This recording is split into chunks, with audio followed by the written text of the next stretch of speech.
Assalamualaikum warahmatullahi wabarakatuh. Perkenalkan, saya Muhammad Faruk Iqbal, mahasiswa Ilmu Komunikasi Universitas Muhammadiyah Yogyakarta, peserta mata kuliah Metode Penelitian Kualitatif tahun 2023. Pada video ini, saya akan menjelaskan tentang analisis framing, analisis naratif, dan analisis semiotika. Yang pertama, analisis framing. Analisis framing adalah analisis yang memusatkan perhatian pada bagaimana media mengemas dan memingkai berita. Proses analisis framing dapat dilakukan dengan memilih peristiwa tertentu untuk diberikan dan menekankan aspek tertentu dari peristiwa melalui kata, aksentuasi kalimat, gambar, atau kerangka tertentu. Pada dasarnya, analisis framing merupakan metode untuk melihat cara bercerita atau storytelling media atas peristiwa, yaitu yang pertama, bagaimana peristiwa itu terjadi. Yang kedua, bagaimana fakta itu ditulis atau disampaikan. Analisis framing dapat digunakan untuk melihat siapa mengendalikan dalam sebuah struktur kekuasaan, pihak mana yang dirugikan atau diuntungkan, tindakan politik mana yang kebijakan dianggap konstitusional dan inkonstitusional, dan kebijakan mana yang harus didukung atau tidak didukung. Kemudian, beberapa contoh analisis framing. Yang pertama yaitu rencana pembangunan Bukit Algoritma. Yang kedua, peristiwa pengeboman gereja di Makassar.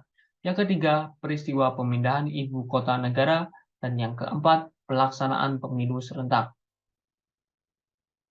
Contoh kasus dari analisis framing yaitu framing media tentang kebijakan pemerintah, frame media atas kandidat kepala daerah atau presiden, dan yang terakhir, frame media kebijakan perpanjangan izin perkebunan sawit.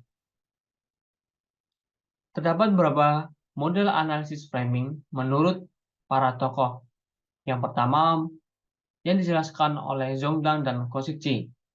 Model ini berasumsi bahwa setiap berita mempunyai frame yang berfungsi sebagai pusat organisasi ide.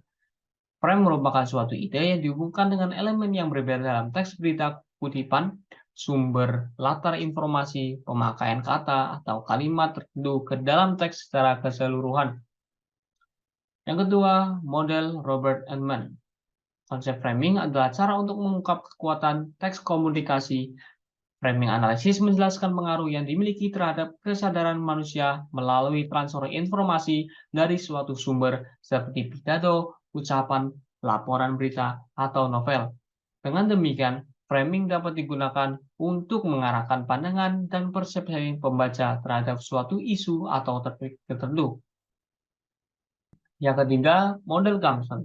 Analisis bingkai digunakan untuk mengkaji pembingkaian realitas, peristiwa, individu, kelompok, dan lainnya yang dilakukan oleh media massa. Pembingkaian tersebut merupakan proses konstruksi yang berarti realitas dimaknai dan direkonstruksi dengan cara dan makna tertentu. Faktor-faktor yang mempengaruhi pemberitaan menurut Schumacher dan Ries, yaitu yang pertama ideologi, kedua ekonomi atau pengiklan, yang ketiga kepemilikan media, yang keempat rutinitas organisasi, dan yang terakhir kelima adalah personal atau wartawan.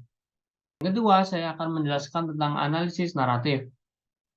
Pengertian naratif berasal dari bahasa Latin nare, yang artinya membuat tahu. Konsep dasar sebuah teks dikatakan narasi apabila terdapat beberapa peristiwa atau rangkaian dari peristiwa-peristiwa. Definisi narasi, yang pertama, sebuah teks dikatakan narasi apabila terdapat beberapa peristiwa atau rangkaian dari peristiwa-peristiwa, menurut Gerard Ganet. Yang kedua, sebuah teks dikatakan narasi apabila terdapat beberapa peristiwa atau rangkaian dari peristiwa-peristiwa, menurut Gerald Prince.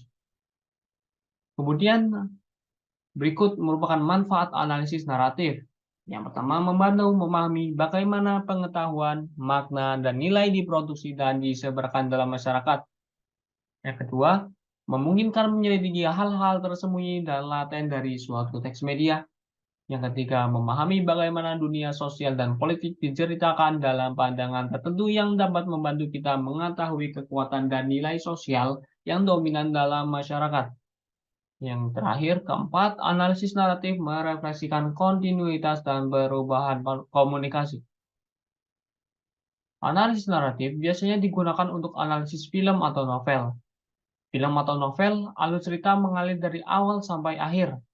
Jika semiotika lebih menganalisis pada tanda-tanda dalam naratif, selain tanda juga dianalisis bagaimana alur cerita atau yang sering kita sebut story dan plot. Yang ketiga, saya akan membahas tentang analisis semiotika. Analisis semiotika adalah suatu pendekatan dalam studi tentang tanda dan makna. Analisis semiotika mencoba untuk memahami bagaimana tanda-tanda diciptakan, digunakan, dan ditafsirkan dalam konteks sosial, budaya, dan linguistik. Kemudian berikut adalah manfaat analisis semiotika.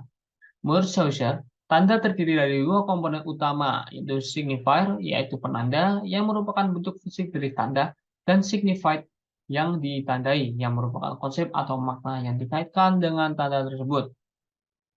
Contoh-contoh dari analisis semiotika. Yang pertama, tanda. Gambar sepatu olahraga yang menggambarkan seorang atlet berlari di lintasan. Signifier yaitu penanda gambar sepatu olahraga. Signified atau yang ditandai aktivitas olahraga, kelincahan, performa yang baik, kemenangan, dan gaya hidup aktif. Interpretasinya, iklan tersebut menggunakan tanda sepatu olahraga untuk menggambarkan keunggulan produk, mengaitkannya dengan kelincahan, performa yang baik, dan kemenangan. Iklan tersebut juga mengimplikasikan bahwa menggunakan sepatu tersebut akan memberikan gaya hidup aktif dan atletis kepada pembeli. Sekian penjelasan dari saya, kurang lebihnya mohon maaf. Terima kasih. Wassalamualaikum warahmatullahi wabarakatuh.